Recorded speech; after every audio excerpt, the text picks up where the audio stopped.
ang issue sa akin, matalas. Kasi kalakaran na sa Bilibid, yung lahat ng tao halos may armas eh. O lahat may sukbit. Doble-doble pa nga yung iba eh. Ang klarong tatak ko kasi yung iba nasa ulo ko eh. Eto. Yan tayo. Sputnik. So, ulo? Oo, sa ulo. Sa ulo nagpalagay ka dyan, tay? Magandang araw po, tay. Magandang araw sa'yo. Magandang araw din, Bosyo. Oh? Ang pangalan ko, Bo, ay Armando Amboy Kamat. Yung tawag sa'yo sa loob? Amboy. Tatay Amboy. Nagmula ako sa jail ng Parañaque. Ngayon, nung masintesan ako, nadala ako sa orientation sa tawag nito, RDC. Pagkatapos ng 4 months, nadala na ako ng maximum. Doon nga, nagtagal na ako. Bali, lahat-lahat, 35 and a half. 35 and a half years? Years. Paki-explain nga tayo, ano ba to? Straight o may labas-pasok? Hindi rin masasabing straight kasi nga may pagtakas ako. Okay. Noong 1996. Sputnik, number 1. Yo. Ito lang ang klarong tatak ko kasi yung iba nasa ulo ko eh. Ito. Yan tayo. Sputnik. So, ulo? Oo, sa ulo. Sa ulo nagpalagay ka dyan, tay? Pinanganak ako sa La Union. Nung mag-edad ako ng 9 na taon, sumama ako sa tatay ko, tumira kami sa Baclaran.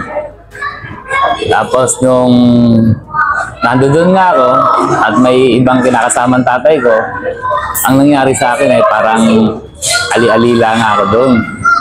Kung kaya, naging palaboy na lang ako. Noon nga, nakita rin ako ng ate ko, kinuha ako, pinabalik ako. Tapos, hanggang sa ang tatay ko nagkaroon din ng problema, nagkaroon ng kaso. Nakulong siya. Pero sandali lang. Dahil inayos ng mga kapatid niya. Tapos ngayon, lumipat kami ng Paco, Manila. At doon na ako lumaki. At doon na rin ako natuto ng mga kalokohan. Doon nga ako natataka ng Sputnik sa Paco. Natuto akong magbisyo. Natuto akong sumama sa mga riot kasi madalas sa riot doon eh. Kasi ang Paco kasi sa Barrio San Jose, bawat kalye, iba-ibang pangkat. Mula Road 1 hanggang Road 16, iba-ibang pangkat yan. 4 na pangkat yan. Kaya madalas ang riot. Kahit sa laya, tay? O sa laya, o. Ang mga nagiging imbitado pa namin ay lugar, Pandakan, Makati, at Tondo. Ganon din naman yung ibang pangkat.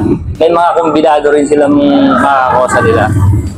Double murder ang kaso. 2 yung nadisgrasya ko. Dahil nung araw kasi sa Baclaran, bouncer ako sa 2 restaurant. Pag may problema, ako ang tinatawag. Kaya ako rin ang umaayos. At doon nga, nagkaroon ng gulo. Kaya ako nakadisgrasya. So, double life yun? Hindi, isang life lang yun.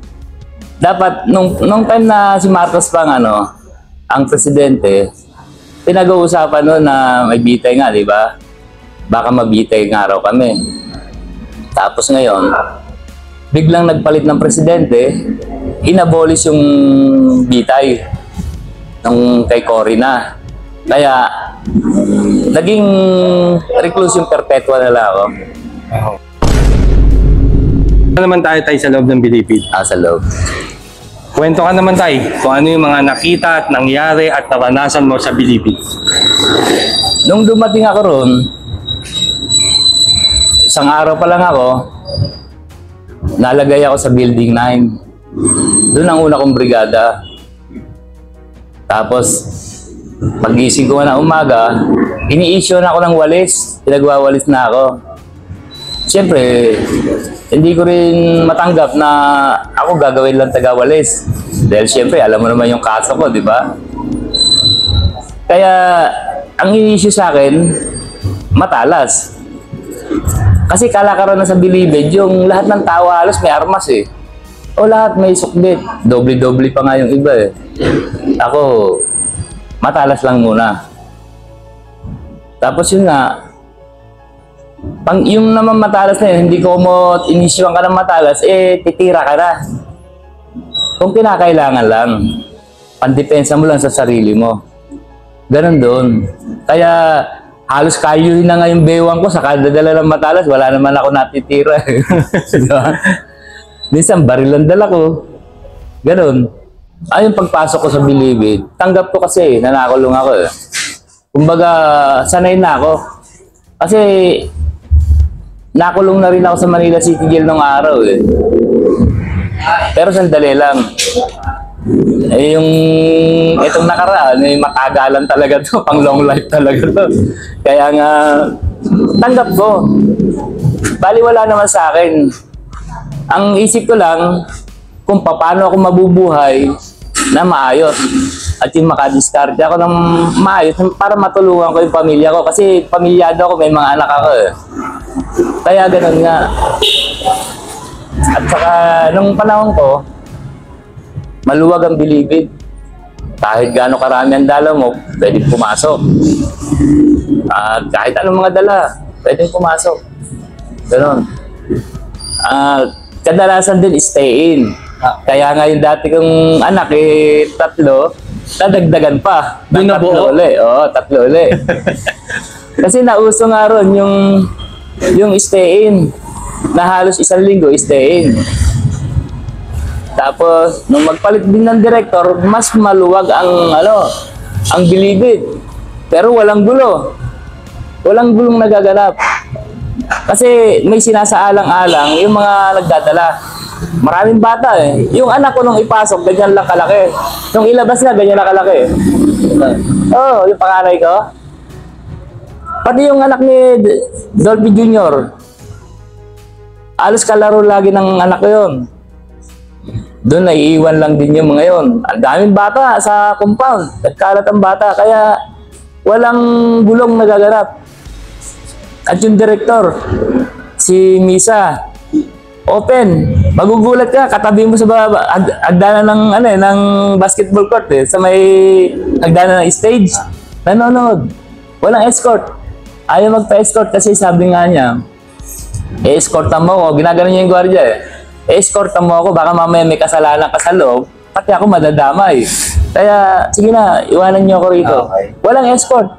Sa lahat ng direktor na pumapasok sa Bilibid, yun ang walang escort. Si Director Misa.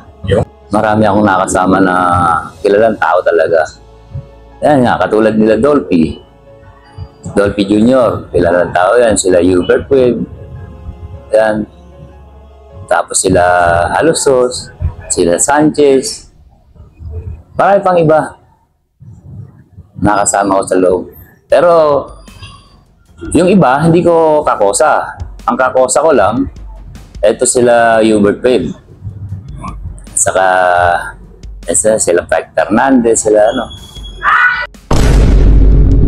Alam mo sa riot sa loob, parang katulad din dito sa labas, na may mga kaguluhan din kuminsan. Hindi naman lagi. At ang gulo ron, puro personalan lang. Ang pinagmumulan ng gulo naman kadalasan doon, kundi basketball, sugal. Kundi sugal, istapa. Ganun lang. Tapos, siyempre, parehas may pangkat yung mga involved.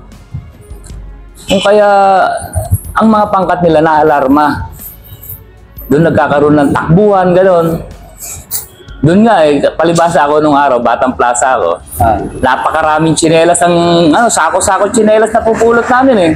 2 kami nung kasama ko eh. At pinamimigay namin sa loob ng brigada namin. Pero wala akong nakita ron ng sagupan na talagang 2 grupo na nagsalpo ka na gano'n. Wala akong nakita gano'n sa tinagal ko ron, wala. Kung meron man, hindi naman gaanong salpo ka na talaga kasi yung Happy Go Lucky at Tumbahala, noon pa, mortal na magkalaban yan eh. Kasi, yung hagdanan lang yung pagitan nila eh. Magkatapatan ng pintuan na ganyan eh.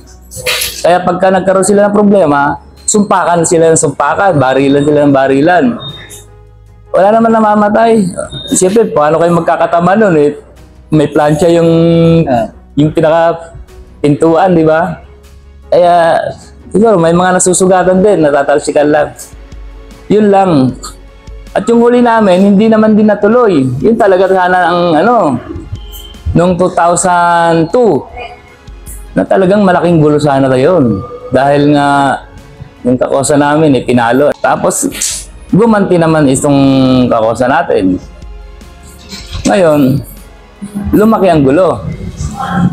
Dahil yung napalo, iyahatid sa ospital, inambos naman sa kabila ng ibang pangkat. Kaya ang nangyari, lumaki yung gulo. Nung lumaki ang gulo, pinatawag ang mga commander ng bawat pangkat. Inayos nga ron. Pero masakit din sa akin yun dahil siyempre aktuhan na kaguluhan makikipag-areglo yung commander namin, di ba? Sa galit ko, dahil ilang beses nang nangyayari na naargabyado yung pangkat eh. Naisip ko, sabi ko, Mayor, kasi pati Mayor na yun, muntik maambos eh. Mayor, sabi ko, paalam tayo ron kay Commander. Kaya nga galit nga ako ron sa Commander na yun eh. Ang sagit sa akin eh, baka kung saan tayo pulutin pare-pareho niyan. Sabi ko, kasi nagpapa-ugong-ugong siya, nakukuha ng tirador, bawat brigada, 2. Ako na nagpresenta. Sabi ko, ako pamilyado akong tao. Hindi ko kailangan ng kasama. Kaya kong gumawa mag-isa. Makahumbis ako, sabi ko. Ako ang bahala, sabi ko, di ba? Sa madaling salita, hindi siya pumayag. Tapos ngayon, sumamalog to. Ang nagpaalam naman sa kanya, yung mayor namin. Yung mayor ko. Si Tony. Hindi rin siya pinayagan. Alam mo ang ginawa sa kanya? Pinabartolina siya. Tapos pinalitan ng ibang mayor. Di siyempre, lalong sumama ang loob ko, di ba? Yung mga kaibigan ko sa ibang brigada, nakakosa rin. Pinapunta ko sa brigada namin. Sa tribi na kami eh. Nung pumunta, umalis ako kunyari. Sabi ko, mag-ready na kayo. Pumayag na si Commander. Pero hindi pumapayag. Dahil masama nga ang loob ko, yun, nagpababa na ako ng tao. 11 kaming bumaba. Bali akong team leader. Kaya, nung lulusob na kami, ang dala kong, sumpak, di magasin eh. Sabi kong bala. Tapos may isang boting gasolina ako. Dahil ang plano ko, susunugin ko yung brigada kung makakapasok. Di, awa naman ng Panginoon Diyos, hindi natuloy. Dahil, siyempre, andun yung kilalang tao na mayaman, nakatawag agad ng reinforcement ng SWAT, mga SWAT at sa mga empleyado. Nirat-rat kami. Hindi na kami nakatuloy. Yung ibang mga kasama ko, lumiko na lang sa 8. Kami naman dito naman sa may hagdanan. Tapos yung mga armas namin, inakita namin sa taas. Tapos nag-searching. 3 searching kami. Na sako-sako yung mga armas na nakuha sa amin. At yung nga, nakuha nga yung armas ko, di ba? Kaya, yun, hindi natuloy. Pasalamat din ako dahil hindi natuloy. Kasi kung natuloy yun, maraming mamamatay talaga. Dahil loaded kami. Oo.